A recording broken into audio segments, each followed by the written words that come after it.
ฮิปโปมาค่ะตัวสั่นเลยจะต้องหวัดบ้าเอ้ยหวานกระดาษระวังอันเกิดเป็นมดเกิดเป็นแมงกินนูนกับอันเกิดเป็นปลาเจ้าสิเอาหยังถามหมูรู้เอาหยังดีเฮาเจ้าสิเอาหยังตะกี้ว่าเป็นหมดดีบ่ฮึว่าก็สิเพิ่นถามกันเป็นหมดดีบ่ฮึเป็นหมดหยังฮึเนาะโอ้ยก็บ่เอาจักอย่างตัวทั้งสั่นแหล้วระวังเกิดเป็นหมดก็เปิดใส่เดือนเอาหยังสั่น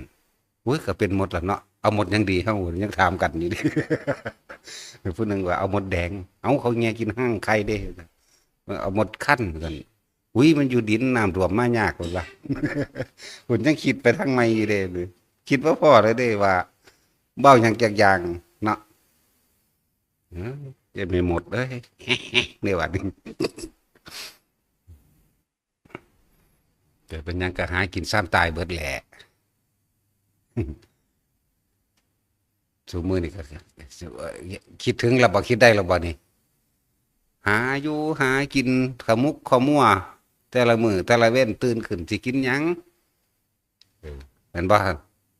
ตะกี้มันบ่ได้มีหยังมากเลยน้ำร้านค้าเนาะปลากระป๋องปลาทูปลาอีฮื้อรู้จักปลาอีฮื้อปลาทังนี่ปลาชิโกะเนาะแหวงสั่นเด้ทูถ้าได้ทอดไข่กับอันน้ำมันหมูนี่คักคนแล้วตะกี้เนาะเออเดี๋ยวนี้บ่อึดสารพัดแต่ว่าหากินหาเงินยากเกิดเป็นหยังก็สร้างคิดเบิ่งดีๆเด้อตายไปเป็นรุ่นเป็นรุ่นไปเวลาไปหาซื้อกับข้าวกับน้ำพอกันก็คุยนั่นคุยนี่กันเว้าพื้นกันผู้นั้นเป็นตาสั่งผู้นี้ดีผู้นั้นบ่ดีเด้ฟื้นกันได้กับเขาวไปแล้วกับผัวจมอีกลูกง้อแง่อีกโอ้สารพัดบ่น่าเบื่อบ่เห็นแล้วบ่ความถูกเห็นหรือยังไปหาออกหอดย่ำเห็ดให้เห็ดหน้าเดี๋ยวตื่นแต่ดึกๆไปกับง้อกับควายเนาะเอาไถเอาเด็ดตะกี้เนาะไถไม่ไถผิดไถเล็กตื่นแต่ดึกๆแต่ละคนน่ะเสือสิไปหอดจักหินจักหยังกาดไปน้ำตักยุ่งจักหยังเนาะเออทุกข์บ่หรือดีใจแล้วก็ว่ากล้าบางตากับลกหยาบบางตากับลกง่ายบางตาขาดหัวโกนเนาะเออมันก็จมไปน้ำกาขาดหัวโกนเอาปุ๋ยมาใส่อีกแน่ให้มันหากโยกก่อนเด้อบัดนี้ไปไถไว้มองได้เป็นดินทรายกับแข็งเก็บโปรมือออกเล็บออกเนาะคิดพ่อจักเม็ดอยู่บ่อันตอนว่าการเกิดเป็นทุกข์บ่คิดพ่อเด้เนาะนั่นแหล้วพวกหาอะไรตักแตนมาขัวก็ไล่ไปตักแตนอีปุ่มอีโมอีเหงาจักตักแตนอีปุ่มบ่สัตว์แหละหาอยู่หากินฝนตกไม่เฮ็ดแทดเกิดหมู่เด็กหน่อยทั้งไรตักแตนทั้งเก็บเห็ดบ่เคยคิดพอจักเม็ดได้ว่ามันเป็นทุกข์แต่ก็บ่คิดพอจักเม็ดเลยสาเหตุทุกข์เกิดจากหยังมีแต่หาอยู่ให้กินน่ะย่านแตะบ่ได้ว่าหาอะไรตักแตนสิก็ย่านแตะบ่ได้เก็บเห็ดก็ย่านแตะบ่ได้แล่นฝ้าวตัวพุ่นตัวพี่เด้บางใดมันมีเห็ดหลายบางหันบางนี้มันจื้อได้อยู่นั่นมันไปหาจื้อเอาแต่นางสั่นแหละนั่นแหละชีวิตบ้านนอกเป็นจังซี่ล่ะเฮาชีวิตบ้านนอกแต่ว่าโลกกาตานั่นหยาบตานี่ขาดหัวโกนเอาปุ๋ยมาใส่อีกจัก2-3 มื้อให้มันโยกก่อนไถหน้าศูนย์ให้งัวให้ควายมั่งศูนย์โมโหให้ควายมั่งขาดตะกี้ก็ขาดไม่เนาะยกกันหนักเออศูนย์ให้ควายเพิ่นเด้บ่ศูนย์ให้เจ้าของเพิ่นเด้ ออควายกัดมันก็เมื่อยมันก็กินหญ้าไปนำคันหน้าพร้อมตีถาบจังใดมันก็บ่ไปมันก็เมื่อยเพราะมันอันลังเถื่อมันนอนลงเลยเด้มันก็เหลือใจเพราะมันคือกันเนาะเอออะไรชีวิตเป็นทุกข์แต่ว่าเคยคิดพอจักเทื่อดอกแนวนี้ย่านแตะบ่แล้วย่านแตะบ่ได้เออให้หน้าบางให้น้ำบ่ถึงก็เอาอันกะคุสาดไปใส่ซักลุ่มเออจมไปน้ำแดดมั่งจมไปน้ำฝนมั่งคิดพอว่าบูแล้วว่าการเกิดเป็นทุกข์ความแก่เป็นทุกข์ความเจ็บไข้ได้ป่วยไม่สบายเป็นทุกข์ความพัดพรากจากสิ่งที่รักเป็นทุกข์บ่คิดพอเลยเด้มีแต่อยากได้มีแต่อยากแล้วเออพวกไถหน้าไปเองสิบางให้ก็เอาของเน็บหลักแอวไปนำเด้ทางที่ก็เอาถุงเที่ยวถุงเที่ยวเฉียดโมเต้นก็ยุดควายไว้ก่อนไล่คุบเขียดไล่คุบกบไล่ทุบเอาปลา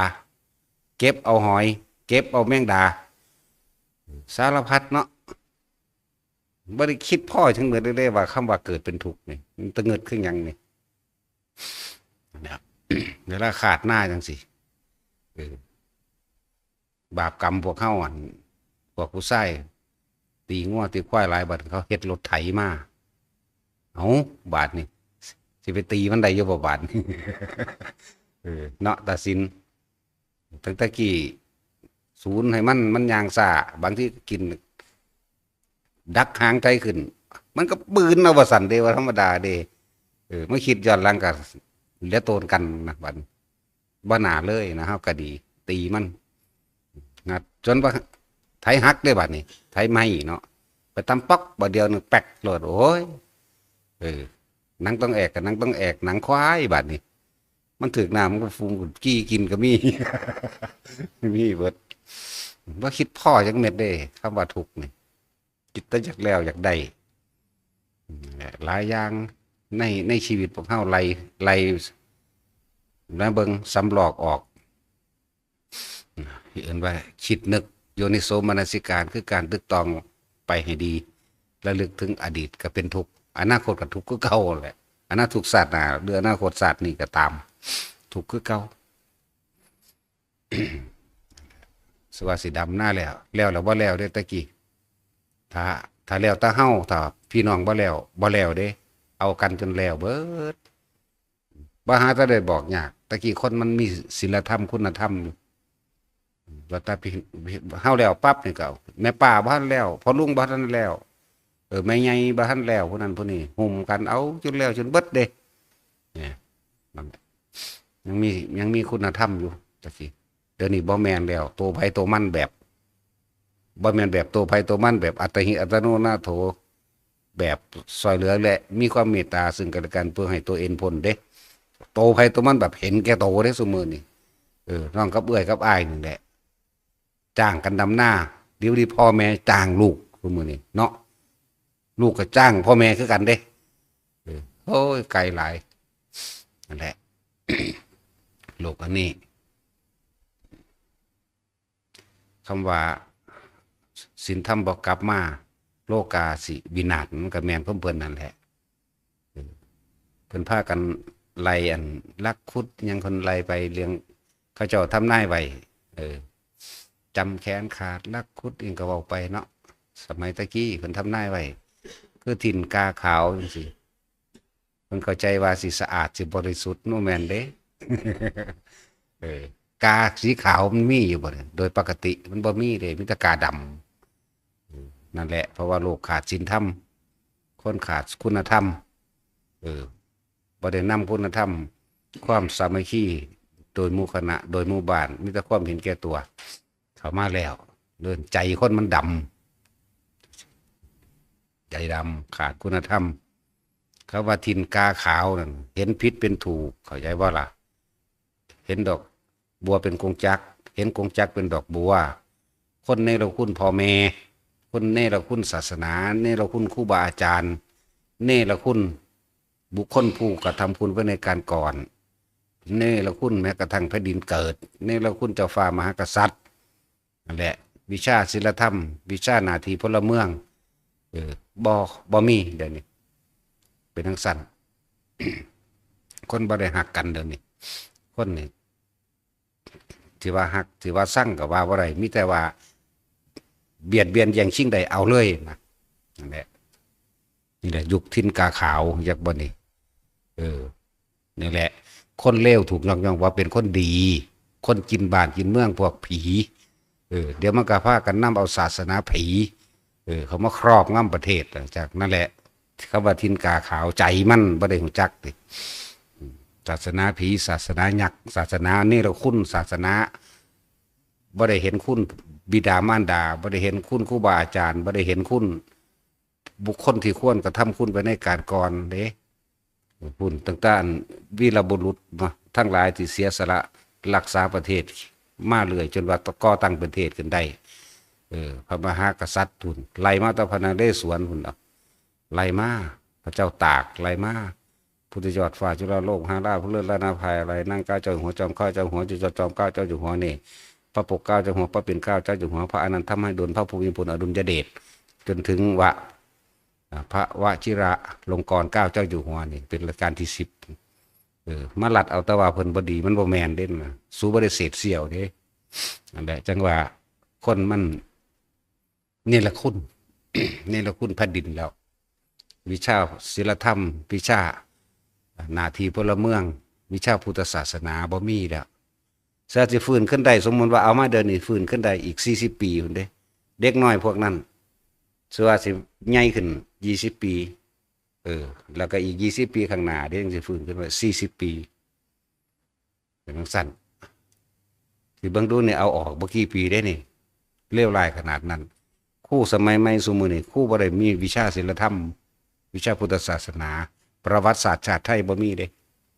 แล้วมันเลยบ่รู้จักหยังเนาะนี่แหละทินกาขาวยกย่องคนเลวว่าเป็นคนดีคนเอาหนี้เอาสินมาให้ดีหาแม่มึงบ่จังซั่นล่ะถ้าบ่มีนักการเมืองคงกินที่เอาทองคำปูก็ได้ถนนบ่หาตามีก็ได้เนาะมีคือเก่ามันมานี่แหมบ่ต้องมีเลยสอบตอบตอบจอบหยังก็สร้างโคตรแบงดอกอันก็เลยพากันเข้ามาหาแดกเบิดนั่นแหละมันลงทุนแล้วมันก็ต้องเอาด้วยเนาะก็เป็นธรรมชาติของมันจังซั่นสแสแม่นบ่ล่ะสมมุติว่าเอามา100มันเฮ็ดอยู่50 ตังค์นึงเด้อนอกนั้นสิปันกันเป็นจุดๆนั่นแหละเขาเอิ้นว่าเห็นกงจักเป็นดอกบัวเห็นดอกบัวเป็นกงจักไปแล้วอย่างนี้เลยเอิ้นว่าทินกาขาวคนเลวคนโกงคนกินถูกยกย่องสรรเสริญพวกหมาในจังซั่นล่ะเข้าใจแล้วบ่บานเขาว่าทินกาขาวซ้ำให้ซื่อๆดอกเขาว่าเข้าใจเลยซ้ำให้บ่ซ้ำให้เอามันหนักกว่าเก่า ตามธรรมชาติแล้วกามันบ่มีกาขาวแต่กาดำมาแหละแต่ความหมายคือความเห็นหรือความเข้าใจผิดเรื่องทินกาขาวตะกี้บ่มีนักการเมืองคนบ่ผิดกันพี่น้องบ่ผิดกันนั่นว่าแท็กซี่คนในตะกี้มีแต่พ่อใหญ่บ้านมีกำนันจังซี่ฮักกันเด้เดี๋ยวนี้เอาเฮือนเดียวกันก็ผิดกันพ่อกับแม่พ่อกับลูกก็ผิดกันเพราะว่าเข้าข้างข้างนั้นข้างนี้โอ้ยบ่จักละครนั่นแหละว่าเห็นผิดเป็นถูก มันนั่นบ่มีการคือว่าแล้วว่าศีลธรรมมันขาดไปแล้วแล้วบ่มีการอัตตสัมมาปณิทิจะไปตั้งตนไว้โดยชอบธรรมอัตตสัมมาปณิตะแล้วก็สมาหิตาปโรหิตาบ่มีการประชุมกันคุยกันเรื่องศีลเรื่องธรรมประชุมกันตะกี้ประชุมกันในวัดหลวงปู่หลวงตาพ่อได้หายอะไรได้ย้ำเถียงกันเนาะคืออยู่บ้านในตะกี้หลวงปู่ถ้ายกย่างขึ้นไอบาทเดียวเงียบกิ๊บเฮ็ดหยังก็เฮ็ดเป็นน้ำกันโลดแต่มีผู้เดียวเป็นผู้นำติคำว่าพังบ่มีแต่เจริญอย่างเดียวคำว่าเจริญอย่างเดียวถ้ามีผู้ใดผู้หนึ่งมีผู้เดียวเป็นผู้นำเฮ็ดนำผู้เดียวนี่ว่าแต่สร้างหยังเฮ็ดไปนำกันแต่แค่ว่าโครงสร้างบ่ดีล่มก็ซอยกันปรับปรุง บ่ได้คือนักการเมืองเด้มันมีสองฝักเห็นบ่สองฝ่ายนั่นบ่แต่ว่าโครงสร้างบ่ดีติกันไปเบิดแล้วอันนั้นโกงอันนี้กินจังซั่นจังซี่เอามันแล้วบ่ได้เฮ็ดเลยเห็นบ่นี่ลองเบิ่งแม่แต่มีผู้นำผู้เดียวถ้าโครงสร้างบ่ดีมันล่มก็ซอยกันปรับขึ้นบ่มีสองฝ่ายเห็นบ่มีแต่ซอยกันปรับปรุงมีแต่ปรับปรุงเด้บ่แม่นซ้ำเติมกันแบบนี้นั่นแหละนี่แหละกาขาวอยากบ่ทินกาขาวจังสั่นตาหากินซ้ำตายซื้อๆไปก็เลยญี่ปุ่นเขาปิดประเทศเขาจังเจริญมาได้เนาะเห็นว่าเขาค้าขายเลยเบิ่งบาทเขาเปิดโตมาใหม่บัดนี้ซื้อของเขาเบิดโลกนี่เนาะสั่นแหละจะสิง้อหยังในเมื่อว่าปลูกเขากินเองเป็นอยู่ไหมเนาะสำคัญที่สุดในโลกคืออาหารเด้ที่อยู่อาศัยก็มีแล้วสิ่งที่สำคัญที่สุดก็คืออาหารนี่ไหมยารักษาโรคตลอดเครื่องนึ่งห่มนี่พอแล้วซ้ำนี่มาฮัตตาไปแลนใส่จรวดอวกาศน้ำเขาเด้อไปอวกาศก็มาตายอยู่ในดินนี่แหละไปก็ดีดีบ่ดีมันก็ตายอยู่พุ่นคือเก่าเนาะบ่เห็นว่าไผสิไปกินดาวอังคารดอกสแตกเข่าแมงน้ำกันเบิดนั่นแหละเอาคือศูนย์นี่เนาะแต่ว่าศูนย์นี่ลีเด้จังเว้าคิดพ่อว่าเฮาความเก่าความหลังเฮ็ดให้เฮ็ดหน้าก็เมื่อยยากลำบากฮ้อนแดดฮ้อนเอา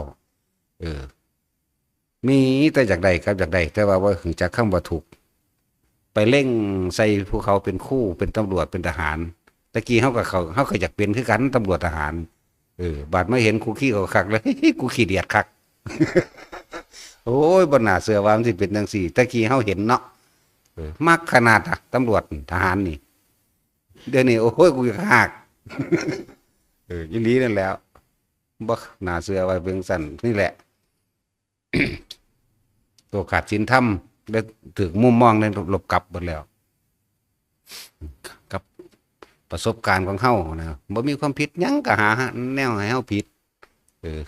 นั่นแหละคืออายัดบัญชีเฮาเนี่ยแสดงว่าตัดสินเฮาผิดแล้วได้จังอายัดนั่นบ่ล่ะ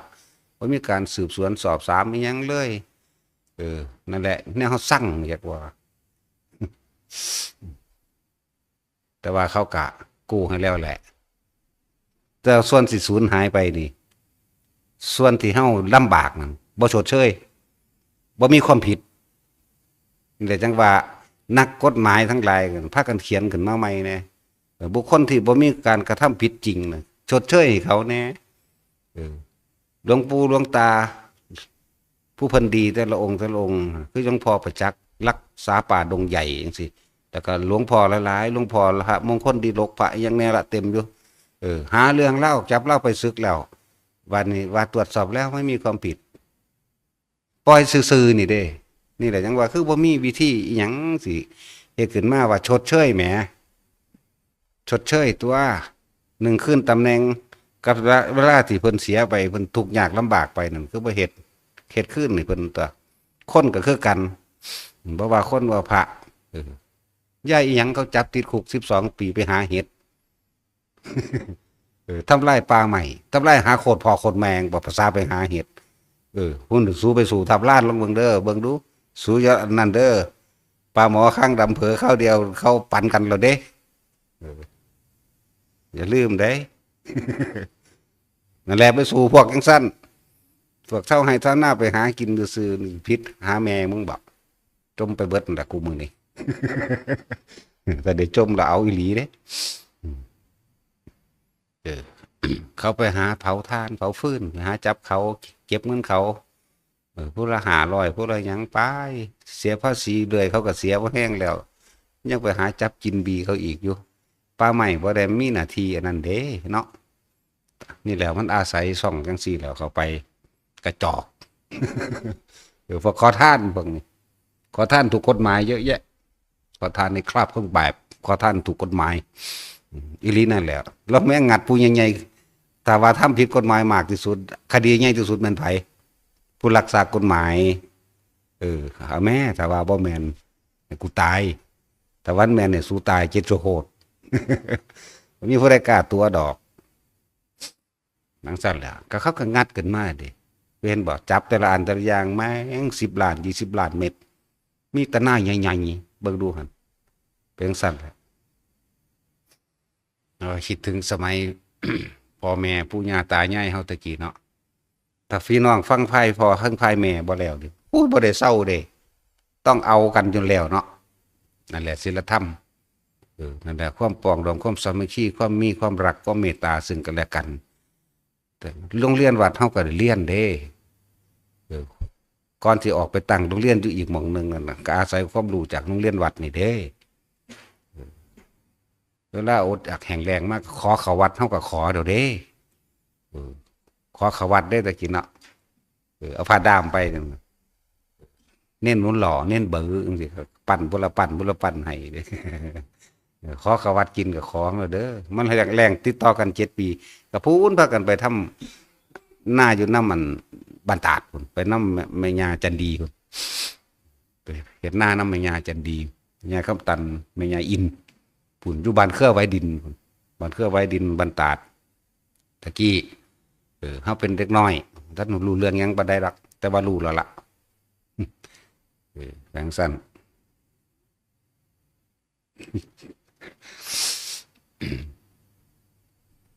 สิถึงสมัยตะกี้พอเฮาได้ซึมซาบพื้นฐานความรักความสามัคคีความเมตตาก็ซึมซาบออกจากวัดนั่นแหละบ่ฮู้จักหยังแต่ว่าไปมันต้องซึมเอาเองดอกไปวัดน้ำยานี่ไปประจำไปตลอดกับบ่แม่นว่าสิไปเอาบุญหยังดอกมันบ่ฮู้จักไปเอาขนม ไปเอาขนมตะกี้แต่ขนมบ่มีหลายดอกขนมพองถ้าของหวานกับบักม่วงก็บักเขียบบักม่วงน้อยบักม่วงแก้วสมมุติเขาม่วงน้อยนั่นแหละนะสุดยอดเขาเด่นนั่นนะแล้วเหมือนคนหักกันดิเห็นความถูกความยากมานำกันยังสั่นล่ะถ้าทางพอทางตัวหน้าเฮาไปได้ทางมูลอยู่ทางพอจังซี่ถ้าทางหน้ามูลทางพี่น้องทางพอบ่แล้วทางพี่น้องทางแม่บ่แล้วบ่แล้วเด้เอาอยู่หั่นเราผู้ใหญ่หมู่พ่อใหญ่พ่อปู่แม่ย่านี่ถ้าเฮาเดินนั่งพักแน่นี่บ่ได้เด้แสมาฮอดดอกเมื่อยเป็นตะมึงบ่กินเป็นตะมึงบ่ปัวโลดเด้เฮาเข้าใจโลดเด้คำสอนอันนี้เมื่อยเป็นตะถูท่านบอกโลดแล้วผู้อันหมู่พ่อลุงแม่ป้าดำหน้าบ้านแล้วไปดำเกี่ยวก็คือกันตีก็คือกันตะกี้ก็ตีก็เฮ็ดล้อมเฟืองเนาะหาบขี้ง่วขี้ควายได้ไปท่าล้านเนาะ หาบขี้ง่วขี้ควายไปโอ้ยไปแต่ดึกๆหาน้ำกับไก่กิโลนึงกี่ดอกนะหาปิด ก็คุกก็หายากก็ดอกตะกี้ นั่นแหละถึงซัพพ่อเขาหาเอาขุมาแหลกหมาเลยสู้มือนี่คือบ่มีบุ นาตัดสินจำได้เขาสิเห็นหมาขุน ง่วขุนก็ยังมีควายขุนก็ยังมีพวกไก่พันธุ์ไก่ยังก็ยังเห็ดเนาะหมาขุนแม่ยังได้สิเห็ด อยู่นี่มันหลายแล้วเป็นร้อยแล้วจักหมาพันธุ์ต่างใดห่วงตีนห่วงไล่คนกัดคนระวังดีๆเด้อบ่แม่นหมาเอามาเลี้ยงเด้อค้อนฟาดโลดค้อนตีไรนั่นโลด มันเป็นนั่นแล้วเฮาบ่ได้เอิ้นมันมาจากโตเด้มันมาหลายครับโพดโอ้ยยังไดเขาสิเปิดเฮ็ดหมาขุนดอก ส่งออกนอกโอ้ราคาดีเนาะแม่นว่าซั่นพวกจีนพวกเวียดนามเขามักกระดอกเกาหลีมื้อนั้นแม่นว่าตาสินเจ้าก็ไปกินอยู่เกาหลีตัวกินหมาตาสินกินหมา สั่นแล้วน่าจะเฮ็ดหมาขุนไก่พันธุ์ก็ยังมี งัวขุนก็ยังมีฟาร์มหมาขุนแล้วก็พอพันธุ์ขึ้นมาคืองัวก็ได้ตัวคือควายนี่เจ้านั่นเจ้านี่เนาะ หมามันหลายก็เลยว่าไปเลยจะมันบ้านแนวใดบ้าหลายเต็มอยู่เป็นกกเป็นเล่าได้เป็นอังกี้ไปแล้วเดี๋ยวนี้ หมาก็เลย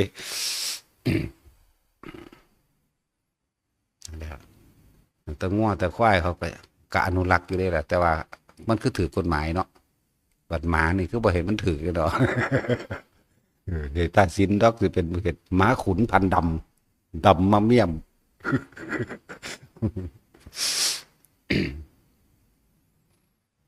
พวกเก่าๆก็สิคิดฮอดตอนเฮ็ดไร่เฮ็ดนาคิดฮอดตอนทุกข์ยากลำบากอยู่ดอก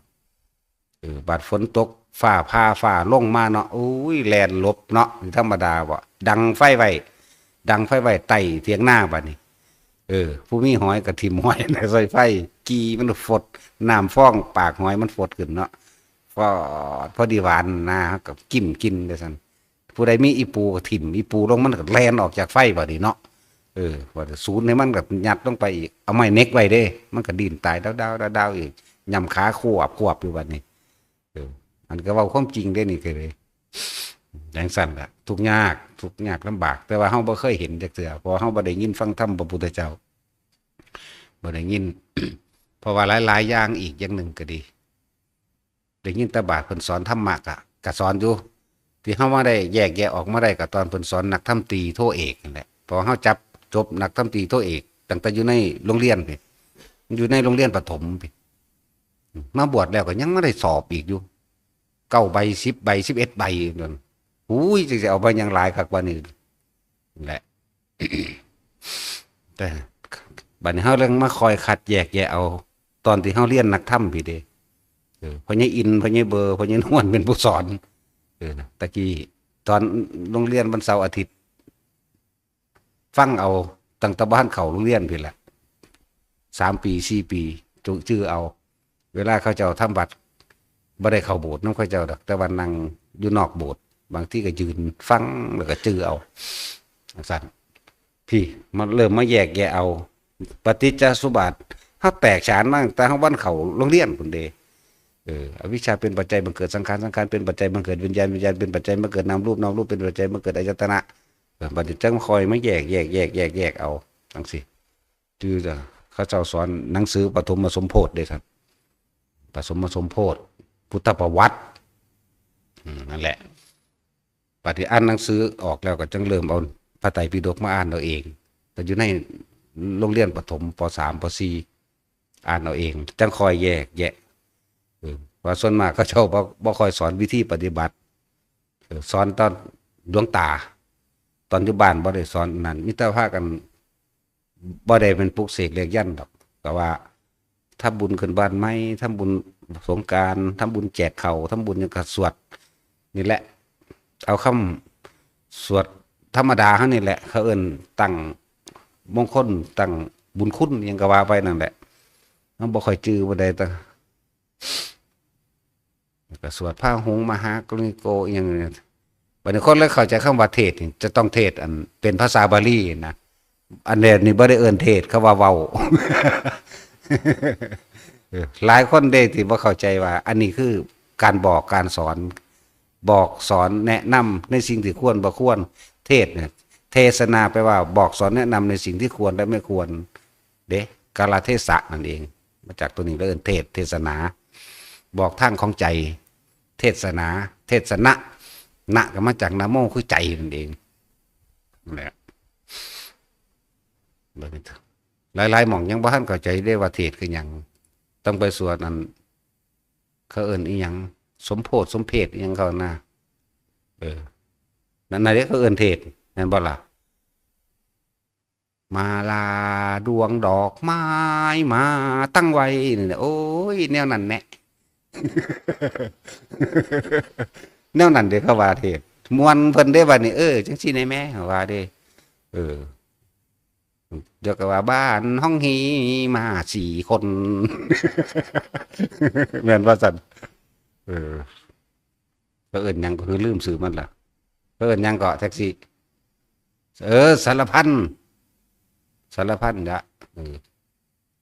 สารพันบ้านห้องฮีมาวันนี้มา4 คนเท่านั้นก็เขาก็ว่าดีเด้เนี่ยสันโอ้ยยังแม่นหยังดอกแต่ว่าถ้าเฮาบอกเน้นเอาเด้อนะอานาปานสตินี่บ่จักแล้วซาดนั่นก็ระลึกไปทั้งหลังระลึกเพื่อให้เกิดความเบื่อหน่ายเด้ ระลึกไประลึกไป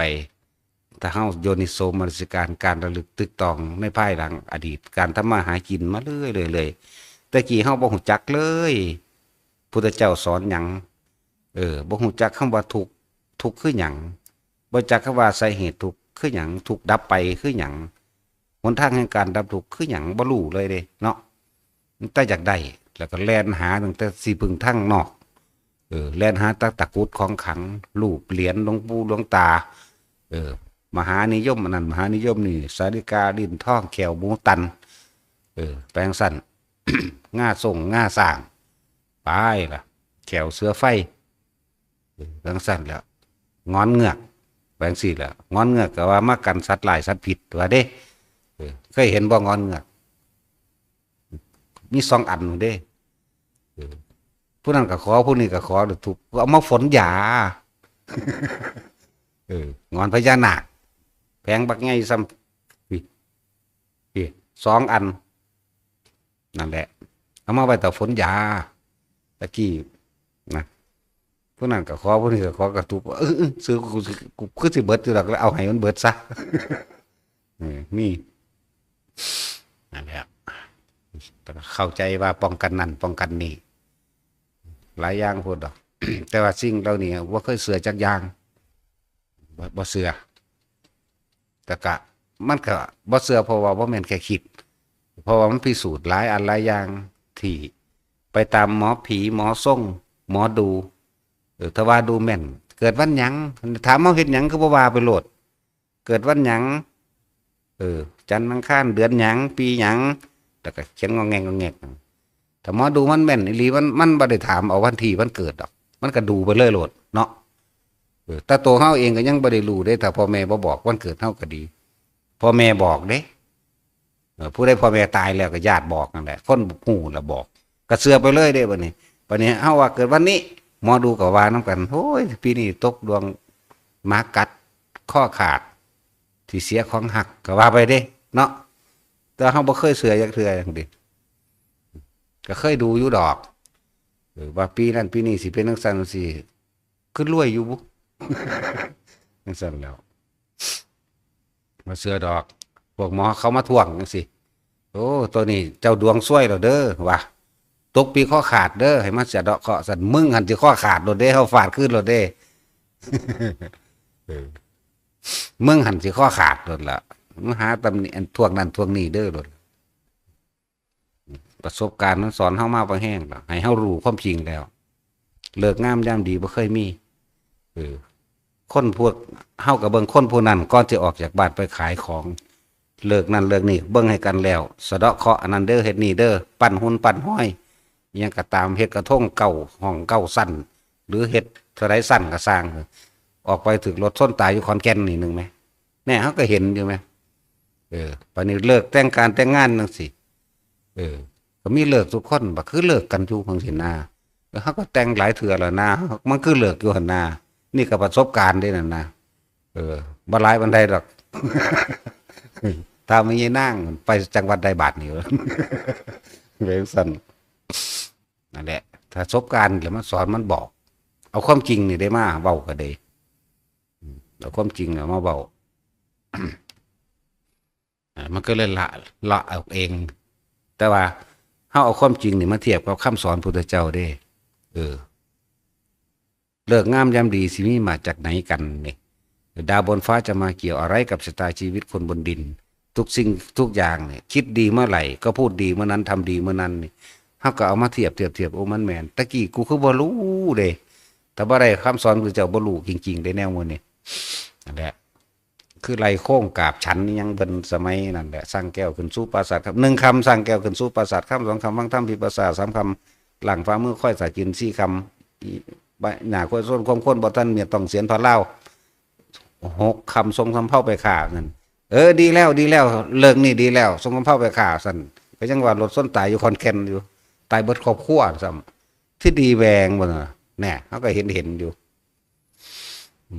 นั่นแหละ หลายอย่างนั่นแหละจังว่าพวกเฮาร่วมเบิ่งเด้อไล่เบิ่งตั้งแต่เกิดมานี่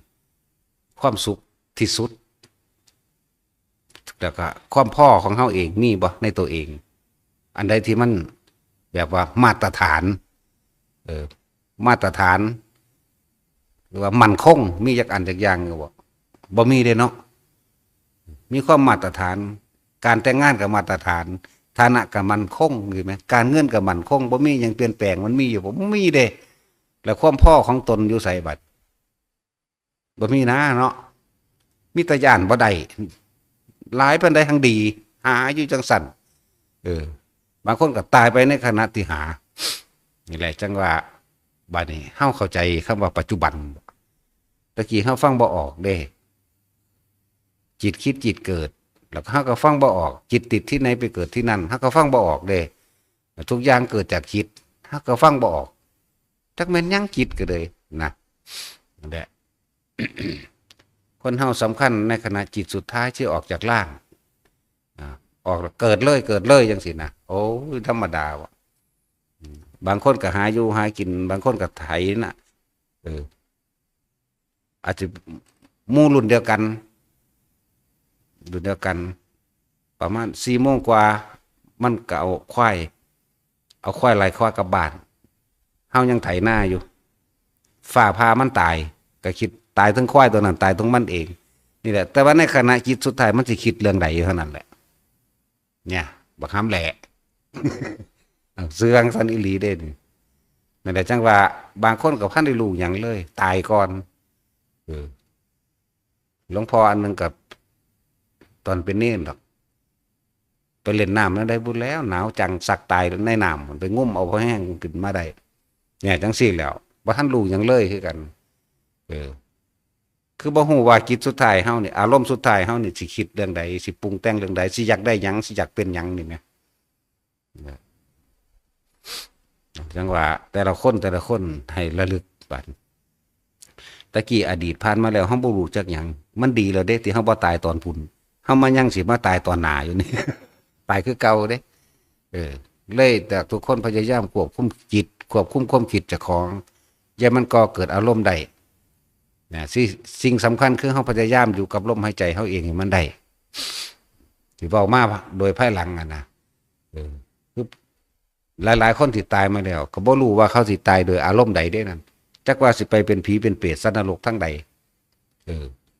แล้วก็ส่วนมากนะมันจะไปทั้งต่ำเบิดแหละบางคนก็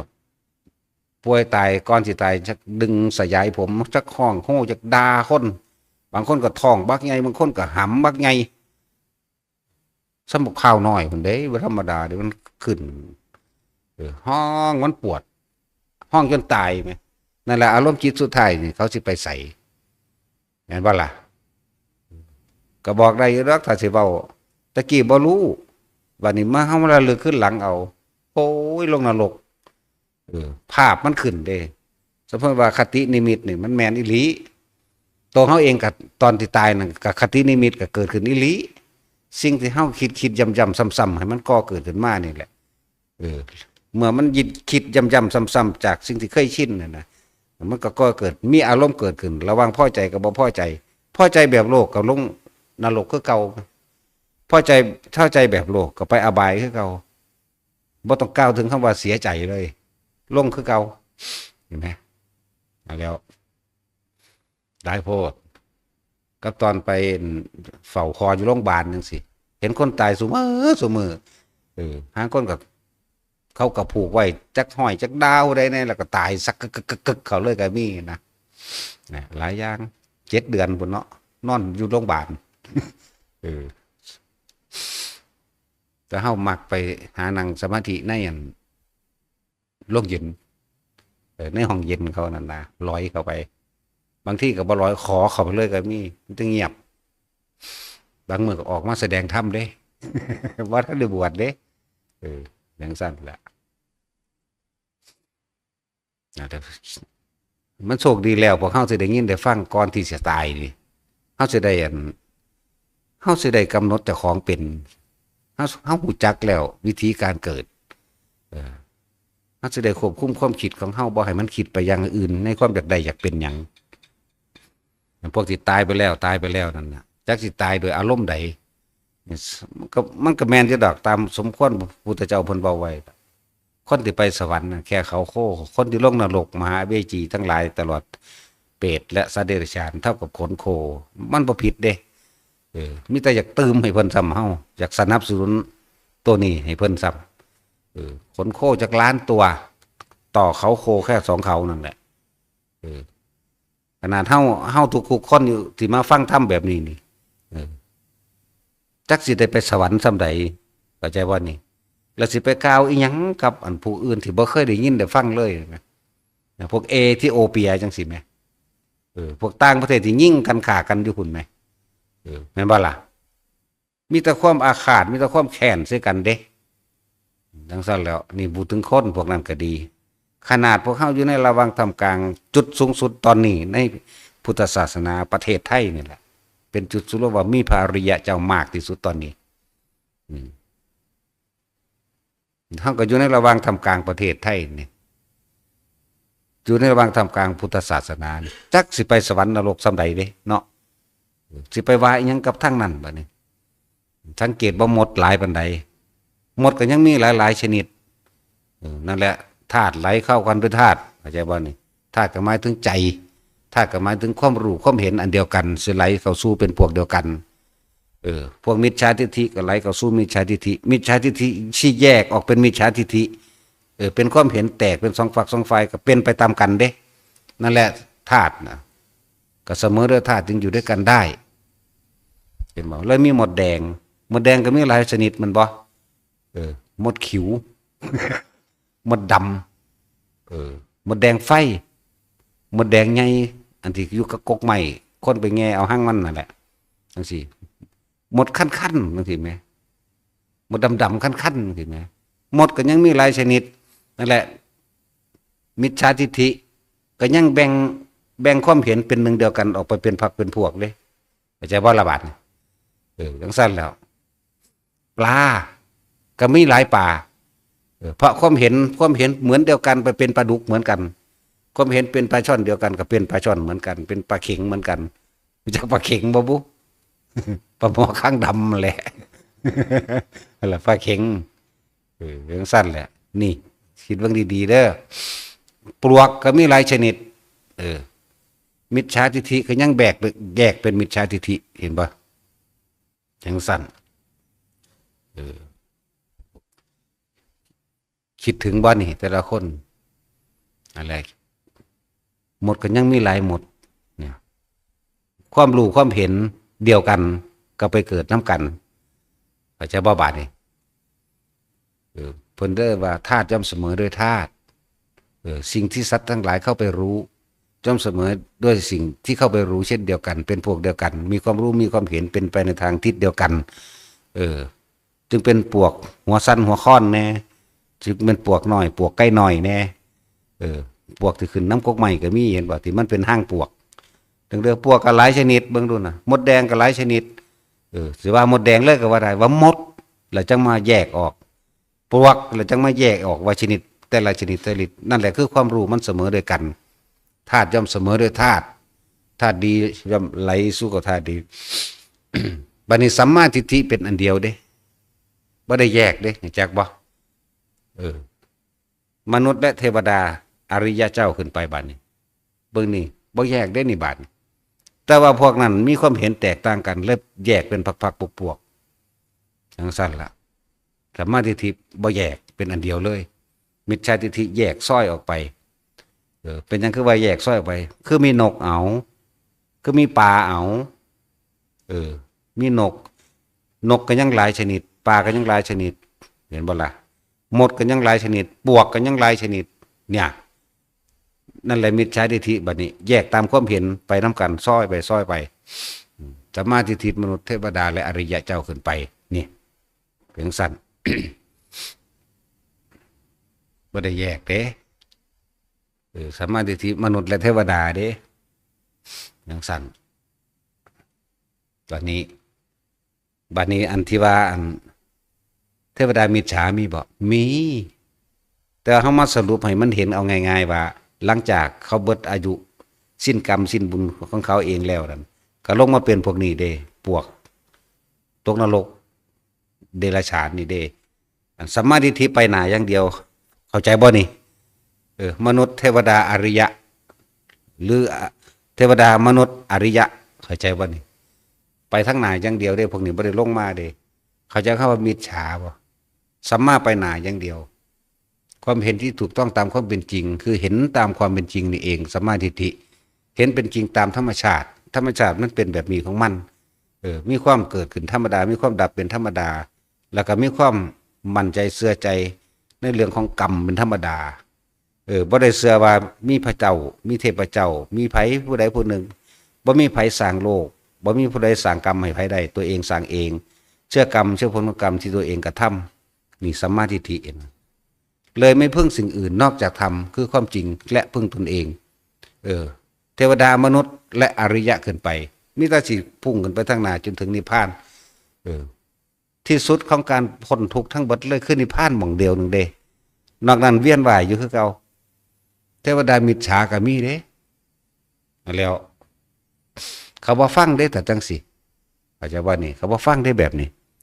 แต่เขามาสรุปแยกให้ฟังว่าผลอันต่ำสุดสูงสุดของเทวดามิจฉาจังสิอาจจะเป็นพรหมมิจฉาอรูปพรหมกับมิจฉาเทวดามิจฉาคนกับมิจฉาประเดี๋ยวไม่แยกผลลัพธ์สรุปที่ต่ำสุดคือเดรัจฉานคือเปรตคือสัตว์นรกนี่ไหมบัดนี้เลยมาแยกให้พวกเข้าเห็นเอาง่ายๆซื่อๆได้สิแยกตัวนั้นมันละเอียดเกินไปแล้วก็พวกเข้าบ่ได้เห็นนำแยกเปรตแต่ละชนิดเนี่ยเปรตยังมี12ชนิดเอาเปรตยังมี12ชนิด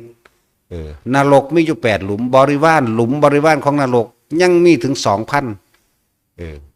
เข้าใจบ่ล่ะจังซั่นแล้วนี่แหละแยกกระทำกรรมเช่นเดียวกันก็ไปตกน้ำกันจังซี่นะบัดนี้ความเห็นอันเป็นอันเดียวกันเมื่อพ้นจากนรกมาแล้วอาจจะมาเป็นเดรัจฉานจังซี่นะก็เลยไปเป็นมดดำมดคันไฟมดแดงเนี่ยพวกมีความรู้ความเห็นอันเดียวกันก็ไปเกิดเป็นมดที่เว้าย้ำๆซ้ำๆคืออยากให้เห็นเอาง่ายๆเห็นนะอยากให้เห็นง่ายๆถ้าสิเว้าเรื่องเปรตก็เว้าว่า12ชนิดนั่นเว้าเรื่องนรกก็8หลุมนั่นแต่ว่าบริวารนี่ 2,000เป็นเท่าใดละบาดนี่แต่ว่าสัมมามีหน้าเดียวเทวดามนุษย์อริยะขึ้นข้างบนอย่างเดียวเลยจบตรงที่พระนิพพานทุกคนถ้าพอถึงพระนิพพานจะคิดว่าสิ้นทุกข์บ่มีทางพอเข้าใจว่าบัดนี้คนคือกันบัดนี้ถ้าคนมีความเห็นเดียวกันไปด้วยกันแม่นบ่ว่าเข้าใจกันมีความเห็นอันเดียวกันลงเอยกันไปน้ำกันเป็นผักเป็นพวกเป็นกลุ่มไปแม้นมดก็เหมือนกันแม้นปลวกก็เหมือนกันแล้วเป็นปลวกหัวสั้นปลวกใกล้น้อยอย่างที่นะมดแดงมดดำขั้นอย่างที่นะมดแดงใหญ่ที่คนไปแง่กินหั่งมันนั่นนะอย่างที่นะพึ่งก็ยังมีพึ่งหลวงพึ่งเล็กมันเขาจะว่าละบาดพึ่งก็ยังแยกนี่คือพวกเขาเป็นเพื่อเห็นเดียวกันนั่นแหละธรรมะจัดสรรความจริงมันจัดสรรของมันเองนั่นแหละคำว่าสัตว์โลกเป็นไปตามกรรมมันก็เป็นไปจังสี่เขาบ่ได้ไปจัดสรรเขาบ่ได้ไปเอากรรมอันนั้นนี่ให้ไผเด้มันเป็นเองโดยความเห็นความรู้ความเห็นของไผของมันบัดนี้มันจังแยกเนี่ยสัตว์เข้ากันด้วยธาตุสัตว์ย่อมเข้ากันด้วยธาตุนี่คำว่านี่คือมีความรู้ความเห็นความคิดเป็นอันหนึ่งอันเดียวกันจึงเป็นหมู่เป็นพวกเป็นคณะซึ่งกันและกันไปแล้วแยกออกไปอย่างสี่แต่ว่าสัมมาไปหน้าเดียวถึงที่สุดเลยคือนิพพานเทวดามนุษย์เทวดาแล้วก็อริยะขึ้นไปแล้วก็พ้นเลยมีหน้าเดียวสัมมาเพราะว่ายังมันไม่ได้เชื่อสิ่งอื่นนอกจากตนและธรรมเห็นความเป็นอนิจจังเห็นความเป็นอนัตตาเห็นสิ่งทั้งหลายทั้งปวงมีความเกิดและความดับเห็นความบ่กีรังอย่างยืน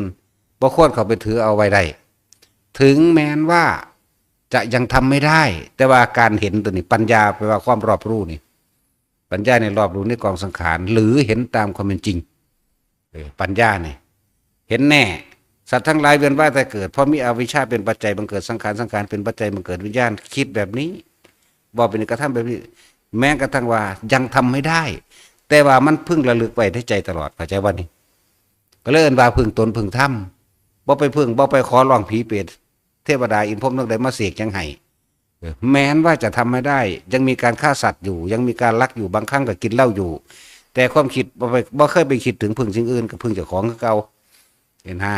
บุคคลทั้งหลายเหล่านี้นี่คำว่าความเห็นเป็นสัมมาดิความเห็นตามความเป็นจริงเด้นี่เพราะว่าเขาบ่เคยมีจิตคิดถึงอย่างอื่นคิดถึงพระพุทธเจ้าความรู้ที่พระพุทธเจ้านำออกมาแสดงคือธรรมะคิดถึงพระสงฆ์ที่เคารพนับถือให้ความรู้เนี่ยคิดอยู่วนอยู่ในสามพระองค์นี่ไปใส่เบ็ดอยู่ขาไก่อยู่กินเหล้าอยู่นั่งได้คนพวกนี้เวลาตายแล้วก็เทวดาหรือมนุษย์เนี่ยก็ยังว่าห่างไกลจากอบายขาดจากอบายเด็ดนะนั่นแหละผู้ใดนี่บุคคลผู้ใดเมื่อเข้าถึงแล้วซึ่งพระพุทธพระธรรมพระสงฆ์เมื่อแตกกายทำลายขันธ์มีคติทางไปคือมนุษย์และเทวดาเท่านั้นนี่ก็สัมมาทิฏฐิมันที่ไปใสบัดนี่และสิเข้าถึงพุทธธรรมสงฆ์จริงๆโดยบ่ได้ฟังคำสอนนี่เป็นไปบ่ได้เด้แม่นบ่เป็นไปบ่ได้บัดนี้เขาทั้งได้ยินได้ฟังธรรมตัวนี้แหละเขาเลยเข้าถึงเมื่อเขาถือเอาเฉพาะพระรัตนตรัยแล้วเขาก็ฟังธรรมของเขาอยู่แล้วเลยได้พระสูตรหรือว่าสุตตมัจจาจะให้ผลในขณะที่จิตสุดท้ายก็มีบรรลุโสดาสกิทาคาตอนนั้นก็มีตอนตายก็มีเด้อทั้งสั้นแล้วคืออันไผล่ะสุปฏิทะเทพบุตรต้นคดปลายเลี้ยวเพิ่นนี่สุปฏิทะเทพบุตรนี่เริ่มหลักว่าจะเป็นเด็กน้อยหลักมาเลยใหญ่ขึ้นมากับปนกี่ขาข่มขืนมีเบิดนั่นแหละบัดสุดท้ายก็มาได้เมียมันเฒ่าแน่แล้วล่ะสุดท้ายก็ปนกี่หลักมานั่นแหละจังมาตั้งตัวเองได้เมื่อตั้งตัวเองได้แล้วถึงเวลาเฒ่าแก่ชราเลยเข้าวัดฟังธรรมอยู่ถึง3 ปีพอตรีฟังธรรมแต่ก่อนนั้นเล่าสิออกปนแล้วจะต้องไปบวงสรวงเทวดาอินพรหมเด้ใจบ่นี่บ่ได้เว้าถ้าต้นไม้ฟังซื่อๆมิแต่เว้าลัดเอาแต่ก่อนนั้นแล้วสิบวงสรวงกกไม้ทำพิธีบูชายันยันไปว่าเครื่องป้องกันทำพิธีบูชายันทำพิธีเครื่องป้องกันตัวเองบูชากกไม้เพื่อว่าให้ปนบางหันสำเร็จให้ลักบางนี่สำเร็จเด้บูชายันเฮ็ดมาจังซั่นตลอดจนว่ามีพอมีอยู่มีกินแล้วเอาเมียบัดช่วงระยะสุดท้ายมากก็ไปฟังธรรมแล้วก็พลิกใหม่เลยจากมิจฉาทิฏฐิกลายเป็นสัมมาทิฏฐิปั๊บกลายเป็นสัมมาทิฏฐิบาดจะตายแล้วไปนึกถึงบทสวดมนต์หนึ่งเด้แท่นทีแล้วสิตกนรกเลยไหมอีกอย่างหนึ่งนะความเห็นในการระลึกถึงเทพเจ้าอินพรหมตะเกากรเราถึกละออกเบิดแล้วเพราะว่าเราฟังธรรมนี่สุปฏิทาเทพบุตรเราฟังธรรมปฏิตายแล้วก็นึกถึงบทสวดมนต์บทใดบทหนึ่งก็ไปตายกับยุสวรรค์สนาบดึงบุญดิปานนี้ในพรรษาที่พระพุทธเจ้าเฮาขึ้นไปเทศเอาแมนนะโปรดเอาพระพุทธมารดาอยู่ดาวดึงกันนะอีก7 มือมนุษย์จักว่าอีก7 มือมนุษย์อาสนะมันเหี่ยวมันแข็งดอกไม้นี่ดอกไม้ทิพย์นี่เหี่ยวเสาลงเด้อาสนะก็แข็งกระด้างที่นั่งหรือเครื่องประดับเสาหมองหูโตอยู่เด้ว่าสิลงนรกหูโตอยู่เด้หมู่ที่เป็นเทวดาด้วยกันนั่นแหละเลยมาบอกตอนนี้พระพุทธเจ้าโคตมะนี่เสด็จอยู่ในเพิ่นมาโปรดเอาพุทธมารดาอยู่หั่นอยู่ยังละปราสาทนั่นแหละยังละเวชยันตปราสาทอันเป็นอาสนะที่ประทับของพระอินทร์ให้ท่านไปขอความกรุณาเมตตาจากพระองค์เบิ่งดูนั่นไปโลดได้ล่ะพุทธเจ้าก็เลยแสดงธรรมอธิอุณหิตสาวิชโยธรรมโลเกอนุตตรสัพพะสัตตะตัทธายะนี่นะตั้งตะวังกันหาหิเทวเตปริวัชเชราชันเทอมนุเสหิปาวเกพระเจเกนเควิสุยตัวการบริณวานี่สัพพสมานนามุโตกเปวาการมาตั้งแต่เทวะอนุภาเวนะโหโตเทวสุขิตทานหรือจังว่าสุทธสีลังว่าสุทธสีลังสมาทายะธรรมังสุจริตังเจเลลิกิตังกิตตังปูจังทาละนังคาจนังขาลุงปะเรสังเทรังสุตวาตัสสะอายุปวัตติเพิ่นบอกว่าเธอจงพึงระลึกนึกถึงศีลของเธอที่กระทำเอาไว้แล้วในการก่อน แล้วให้เข้าอยู่ในปัจจุบันณขณะนี้แต่เธอจงระลึกถึงความเป็นจริงเนี่ยธรรมะสุจริตังเห็นบ่นึกถึงว่าสิ่งทั้งหลายทั้งปวงไม่เที่ยงหนอไม่เที่ยงไม่แท้มีความเกิดขึ้นเป็นธรรมดามีความแตกดับเป็นธรรมดาอันบุคคลทั้งหลายไม่ควรเข้าไปยึดมั่นถือมั่นบรรลุโสดาบันนี่เห็นบ่ล่ะหุ้ยจะถามไปเลยเห็นบ่ล่ะสันถามไปก็เลยเฮามันเห็นอยู่นี่แล้วนี่เด้เนื้อหาอยู่ตรงนี้เด้เข้าใจบ่แต่คนเป็นบ้าบาดนี้เฮ็ดเป็นคาถาต่ออายุเสียเคราะห์สะเดาะเข็นเห็นว่าสั่นพวกนั้นก็เอาไปว่ากันล่ะพวกภิกษุนักบวชบ่จักที่จักแดนก็ว่าเด้เอาขันน้ำมนต์มาเอาเทียนมาตั้งให้แต่งขันแต่งกระทงได้บาดนี้อาทิอุริหิตสาวิชโยกับสิทธิ์น้ำมนต์ใส่กันแหละมีความเข้าใจผิดเด่นนะจากว่าเขาเข้าใจผิดเด่นเขาคิดว่าสวดอันนี้แล้วสิต่ออายุอันที่พระพุทธเจ้าบอกสุปิสิทธะเทพบุตรนะเพิ่นให้ระลึกนึกถึงศีลที่เคยกระทำไว้ในการก่อนบอกพระเจ้าข้าศีลห้าก็มีอยู่ศีลแปดก็มีอยู่พระเจ้าข้าบัดนี้เพิ่นก็ระลึกนึกถึงธรรมแปลว่าความจริงสิ่งทั้งหลายทั้งปวงมีความเกิดธรรมดาดับเป็นธรรมดาแม่นบอกแม่นพระเจ้าข้ามันจริงเหลือสมควรแล้วเหลือที่เธอจะเข้าไปยึดมั่นถือมั่นเด่นธรรมะสุจริตังนี่แม่ความจริงนี่แม่ลิกิตังกินตังปูชังเทระนังนะขลุงปเรสังเทสนังสุตวะอัตเนี่ยเห็นมาสุตวาเห็นไหมให้ระลึกถึงสิ่งที่ได้ยินได้ฟังคือธรรมะความจริงที่พวกเธอทรงจำจิตใจเอาไว้แล้วสุตวาเห็นไหมสุตตะมาถึงว่าได้ยินได้ฟังมาเธอถึงระลึกไว้ในใจอย่างแยบคายเถิดเห็นไหมเขาก็ระลึกในของใจของเขาเองเลยบรรลุโสดาบันนี่นะก็ยังว่าเอาเปรียบใช่เนาะสิดากับบ่ได้เขาเป็นอริยะแล้วด่าก็บ่ได้ได้บาดดิตะกี้ด่าอยู่เฮ้ยเอาเปรียบแต่น้อยยังว่าเด้ข้างบ่ว่าอันบักหามึงบ่ว่าเด้เพราะว่าเขาเป็นอริยะแล้วนั่นแหละคนที่ถือถึงเอาพระรัตนตรัยจริงๆกันน่ะบ่ได้ง่ายดอกต้องเกิดจากการได้ยินได้ฟังซะก่อนถึงเปลี่ยนความเห็นเด้เห็นบ่ล่ะพ่อเข้าใจว่าแท็กซี่แล้วสิเบิดอายุแล้วเราจะลงนรกบักมหาอเวกีคนเดียวว่าธรรมดาดิมันไม่ได้น้อยเด่นนะแล้วหูจักอยู่ว่าเราจะเป็นแบบนั้นนี่เทวดาเห็นบ่เป็นสัมมาทิฏฐิเด้นี่มีมนุษย์เทวดาหรือเทวดาและมนุษย์เป็นทางไปเท่านั้นและอริยะขึ้นไปแต่ก็ถึงปณิพพานนี่จงบอกว่าสัมมาทิฏฐิมีหน้าเดียวบ่ได้คือมิจฉานี่มุนอุยปุ้ยสัทธะทิฏฐิและยังละทิฏฐินะมีความเห็นแตกต่างกันไปนั่นแหละสัตว์ทั้งหลายแบ่งแยกแบบนั้นแหละพวกสัทธะทิฏฐิทั้งหลายมีความเห็นแตกต่างกันหมดก็ยังมีหลายชนิดทั้งสั้นแหละหลายอย่างก็ดอกที่พวกเขาก็เลยให้กำลังใจหรือว่าให้แนวทางออกถ้าเขาอยากพ้นจากอบายนะเลิกทั้งบัดเลยในการเชื่อสิ่งอื่นนอกจากพระธรรมแล้วก็พึ่งตนเองกระทำด้วยตนเองเชื่อพระพุทธเจ้าพระธรรมพระสงฆ์อย่างเดียวแล้วก็ก้อนที่สีเสื้อพวกเจ้าก็ระลึกเห็นตามความเป็นจริงนี่แหละเว้ยเคยขอมาเบิดล่ะขอเลขน้ำพ่นปวกเฮ็ดสงอกขึ้นมากกับว่านั่นอันนี้หนักเนิดให้เลขนั้นว่าสั่นขอน้ำต้นกล้วยต้นไม้ต้นย่างมีต้นกุงต้นกิกแล้วต้นกล้วยสีสวยๆน่าชมสมประสงค์กันไปหาขูดเอาเลขเบิดเนาะอึ้งมันนั่นเจียดจะหน้ามันนั่นขี้ขันขากมันนั่นบ้าครับว่าสัน ทั้งสิ้นแล้วนั่นแล้วพึ่งอย่างอื่นได้นั่นพึ่งกระดูกนั่นกระดูกนี่ก็มีเบิดเลิกออกให้เบิดเลยจังสิ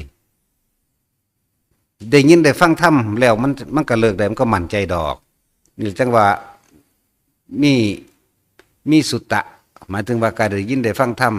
จงพิจารณาอย่างหยาบคายไว้ในใจตนเถิดแล้วก็เห็นตามความเป็นจริงเสียเถิดเปลี่ยนผิดขึ้นมาใหม่ได้บานนี้เฮาว่าเลิกแล้วนั้นแล้วบ่เสือบ่ถือแล้วต้องไปหาตึกแหอยู่ใส่เบ็ดอยู่หาปูหาปลาขาไก่กับเป็ดอยู่บ่เคยระลึกนึกถึงสิ่งศักดิ์สิทธิ์ทั้งหลายเหล่านั้นแหละจบไปแล้วแม่นตายก็ไปสวรรค์บ่รู้เลยธรรมดาบ่ ราะสั้นสิว่ามานุสังเทหังเทวะกายังปริปุเรศสันตติบอกมีมนุษย์และเทวดาเป็นทางไปเท่านั้นเนี่ยอันนี้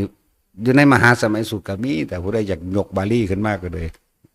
และเยเกกินั่นแหละพุทธังสนังคตาเสนนเตคมิสันติอปายภูมิง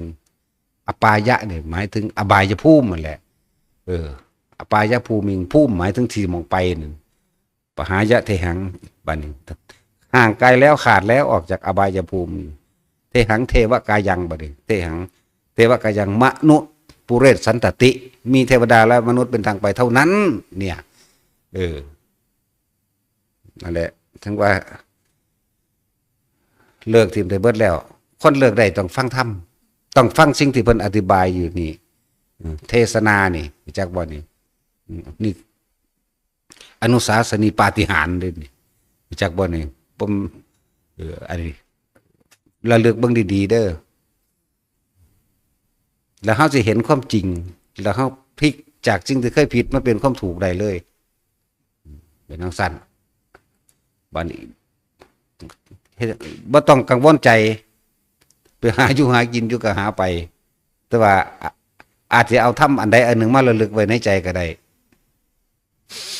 เอาธรรมอันใดอันหนึ่งมาเป็นเครื่องระลึกในใจหรือบางคนก็ภาวนาพุทโธไว้อย่าหนีจากพุทโธบางคนก็อิติปิโสไปเลยบางคนก็เอาแล้วแต่เพื่อบ่ให้คิดบ่ให้ความคิดมันคิดไปหาเรื่องอกุศลตัดอกุศลออกไปทางกุศลอย่างเดียวแต่ว่ากายกันทำอกุศลจักบ่ใจบ่ทำไหมเคล็ดลับมันคือเจตนานี่ได้แล้วนี่เนาะไผสิเฮ็ดบ่เฮ็ดก็สร้างเด้มันนั่งมีคนแย่งเห็นบ่ล่ะคนแย่งมีอยู่มันบ่สมบูรณ์แบบอย่างจักอย่างดอกจักบ่ล่ะมีหยังสมบูรณ์แบบบ่มีหยังมาตรฐานในโลกนี่สิ่งที่แน่นอนที่สุดแม่ยังเอามีอยู่ในโลกเด้สิ่งที่แน่นอนในที่สุดมีอยู่ในโลกเด้อคือความไม่แน่นอนแน่นอนที่สุดในโลกนี่ก็คือความไม่แน่นอนแม่นบ่แท็กซี่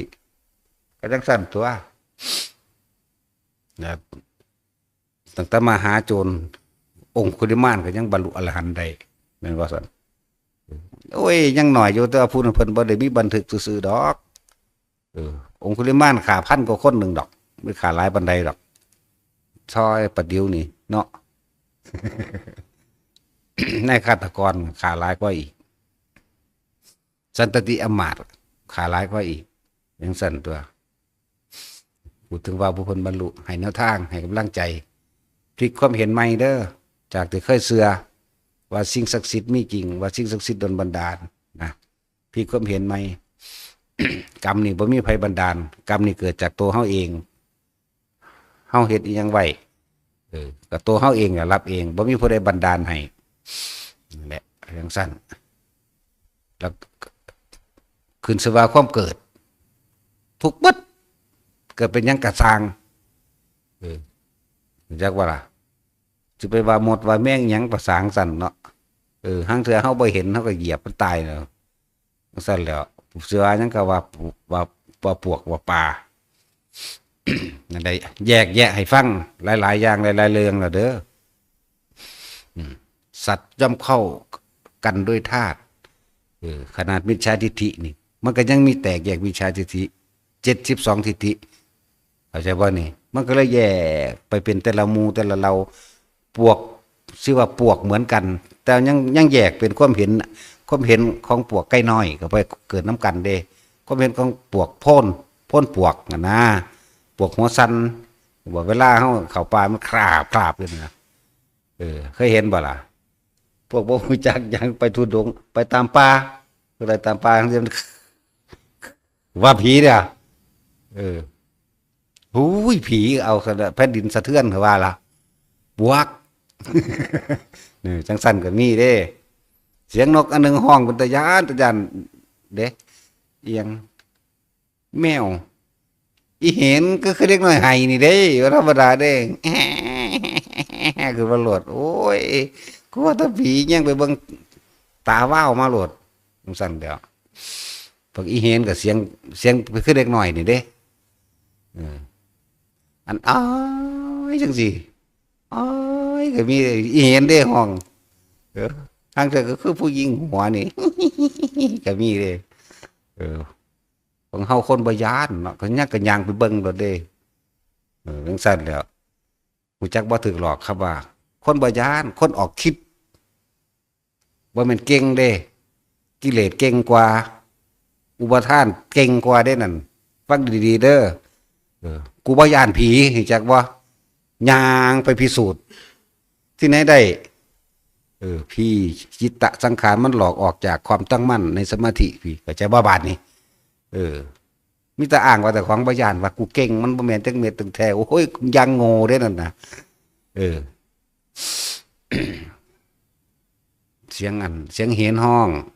เสียงนกเสียงนกอีกอันหนึ่งเป็นตะยานนั้นก็เลยลอกเลียนแบบเสียงมันบ่ได้คือกันนั่นแหละที่ไหนใดคือเฮาบ่อาจสามารถระงับความคิดได้แต่ว่าเข้าใจว่าตัวเองเก่งเข้าใจว่าตัวเองบ่ย้านเข้าใจว่ามันเนียนขนาดนั้นเด้กิเลสหลอกเฮามันออกไปคิดแต่คนบ่คิดแล้วกล้าก็ไม่กล้ากลัวก็ไม่กลัวอันมันกล้าเพราะว่ามันคิดมันจังกล้าตัวนั้นน่ะกูไปพิสูจน์กูบ่ย้านหยังนั่นน่ะความหมายว่าเจ้าของเก่งน่ะจักบ่ล่ะบัดมาเข้ามานึกเข้าคักๆแล้วโอ้ยหลวงตาว่าถ้ามึงออกจากหูดังมึงก็เกิดแมงคือเก่าแล้วซั่นมันก็แมงของเพิ่นตัวพูนไปจับคำเทศเพิ่นถ้ามันถึงจุดนั้นแล้วเพิ่นกล้าก็ไม่กล้ากลัวก็ไม่กลัวล่ะโอ้ยมึงถ้ามันโง่คักเนาะเป็นปี2ปีแท้เนาะน่ะมาด่าเจ้าของขึ้นได้บัดนี้กล้าก็บ่คิดกลัวก็บ่คิดนั่นบ่สั่นคือบ่ให้มันตั้งมั่นอยู่ในแลแค่ลมนี้รู้เฉยๆเห็นเฉยๆได้ยินเฉยๆนี่แหมเพิ่นน่ะไปจังซั่นแล้วมันเนียนขนาดนั้นเด้บ่แม่นเก่งเด้จักบ่บัดนี้โอ้ยยังโง่ล่ะอันนั้นจังว่าทุกคนพยายามเอาจิตอยู่กับกายแต่ออกนอกกายเรามีตัวตนแน่นอนเพราะว่าไปคิดเดี๋ยวก็รักคนนั้นเดี๋ยวก็เกลียดคนนี้รักสัตว์นั้นเกลียดสัตว์นี้พอใจสัตว์นั้นพอใจสัตว์นี้บุคคลสัตว์สิ่งของดินฟ้าอากาศอาจจะว่าดิเดี๋ยวก็เกลียดความร้อนเดี๋ยวก็เกลียดความหนาวเดี๋ยวก็พอใจความอุ่นเห็นบ่นี่เดี๋ยวก็พอใจความเย็นนี่เพราะว่ามันยังมันไปเกิดตัวตนกับสิ่งอื่นแล้วจิตติดที่ไหนย่อมอาศัยที่นั่นแหละเป็นตัวก่อเหตุอารมณ์พบเป็นดังพื้นนามันไม่มองเกิดแล้วนั่นแหละมองสิล่องลำพวกเจ้าสิว่าก็พบเป็นดังพื้นนาอารมณ์พวกเจ้าอาศัยบุคคลที่เขาคิดถึงบุคคลสัตว์สิ่งของที่รักและที่เกลียดนั่นปรุงแต่งนึกไปเลยเห็นบ่ล่ะย่าออกจากกายถ้ามันอยู่ในกายจิตก็เป็นจิตที่มันออกไปคือความคิดจากว่าล่ะเป็นอาการของจิตคือความเคยชินจิตมันอยู่ใต้จิตดอกฉะนั้นย่านี้ออกจากกายกายก็คือลมหายใจลมหายใจเป็นกายในกายอันหนึ่งแต่เฮาอยู่ในกายเราเฮาก็เห็นความรู้สึกของเฮาเองเวทนาเห็นบ่นี่ สติปัฏฐาน4ดีๆนี่แหละบัดนี้อย่าหนีออกจากกายลมหายใจเป็นกายในกายอันหนึ่งเมื่อเขาอยู่ในกายเราก็สิเห็นเวทนาเมื่อเห็นเวทนาทางนอกก็คือเจ็บหลังปวดเอวนี่นั่นสงบแล้วเด้นะมันบ่ได้หนีในกายนี่จักบ่ได้เกิดตัวตนได้นั่นน่ะเพียงสั้นพุ่นถ้าไปคิดถึงผู้อื่นมันสิมี2อารมณ์โลภพอใจกับไม่พอใจได้นั่นน่ะอันนี้มันสิหาวิธีช่วยตนเองพลิกตัวเองได้บาดนี่แล้วมันสิลึกเข้าไปหาตัวเวทนาในพอใจกับไม่พอใจอ๋อนี่เป็นแค่อารมณ์ที่มันเกิดนี่นะเฮาบ่ทันมันเองเห็นบ่กายเวทนาจิตเวทนากายก็จะเห็นความเป็นจริงคือธรรมคือสิ่งทั้งหลายทั้งปวงที่มันเกิดขึ้นมาทั้งบัดนี่ถ้าผู้ใดถอนเป็นคือไม่ควรยึดมั่นถือมั่นไม่เที่ยงเป็นอนัตตาเห็นบ่นี่ตัวนี้แหละก็เลยว่าจับลมไว้เถอะพบสิดับไปเพราะว่าเฮาอยู่ในลมเด้อบ่จำเป็นต้องฌาน2 3 4 5 6 7 8ดอกปัทมฌานเท่านั้นสามารถเห็นความเกิดดับได้วิตกคือการคิดนึกดีๆนี่แหละแต่ว่าเอาความรู้สึกไว้ในลมหายใจเด้อความรู้สึกตัวนี้สอนสิคิดลึกเรื่องอนิจจังคือตั้งแต่เฮาเกิดมาไม่เที่ยงไม่จังสังสิคิดไปได้แต่ว่าก็อยู่กับลมได้เข้าใจบ่นี่แววมึงเฮ็ดเป็นแล้วบ่วะใส่ละอีหานเนาะเฮ็ดเป็นแล้วเนาะจังสั่นแหละเฮ็ดแบบนั้นแหละรู้สึกอยู่กับลมได้อุณหภูมิเกิดได้แต่ว่าความคิดนี่สมมุติเวลาฟังธรรมนี่พิจารณาตามธรรมได้พิจารณาไปพิจารณาอารมณ์มันบ่เกิดพี่ ความรู้สึกมันอยู่พี่จากว่าล่ะแค่ปฐมฌานได้ทั้งนั้นถ้าทุติยฌานมันสิดับมันความคิดนั่นสิละออกมันสิมาเพ่งเล็งมันสิมาร่วมอยู่เฉพาะอาการปิติคิดออกบ่นี่คิดออกว่าไปก็ดีนั่นแหละทุติยะปุ๊บนี่คือเฮาบ่คิดได้จะได้เกิดขึ้นสังเกตบ่เด้อคือเฮาฝึกระบบเทคนิคเฮาเอาปิติเดียวเฮาบ่เอาหลายปิติปิติอื่นๆเป็นแค่เครื่องทำให้รู้สึกตัวเฉยๆแต่เฮาจะเอาอันเดียวอยู่ได้นี่เฮาย่างงอกๆไปนี่นึบขึ้นมันบ่คิดได้มันจังขึ้นแม่นบ่แล้วอันตัวที่3นั่งลึกเลยปัสสติเลยบัดนี้สงบเย็นจิตเบากายเบาเด้นั่นแหละจังสั่นแค่ปฐมฌานก็บรรลุได้แล้วเด้อถึงได้แล้วฉะนั้นจึงว่าบ่ต้องไปหลงไหลใฝ่ฝันน้ำซับฌาน1ฌาน2 3 4มีเข้ามีออกมีจังสั่นจังซี่บ่ต้องไปสนมันดอกมังหันแม่นบ่จักได้มันก็ได้ถ้าเฮาอยู่มันปฐมฌานได้จักบ่แม่นบ่จักไป2 3 4 5 6 7 8มันก็ไปของมันเองดอกมันไปของมันเองคือเฮาย่างบ่หยุดนี่แหละไปกรุงเทพย่างซ่าอย่างเร็วก็สร้างมันก็ไปถึงเลยบ่อยากถึงก็ถึงได้แล้วแต่สิ่งสำคัญคือในปัจจุบันคือลมเข้าออกสติคือลมเข้าออกเห็นอยู่แค่นี้แหละอันคิดอื่นๆก็คิดไปเถอะอารมณ์เกิดบ่ได้เป็นว่าพบรับเท่านั้นเนี่ยอันนั้นแหละเนาะสมาทาน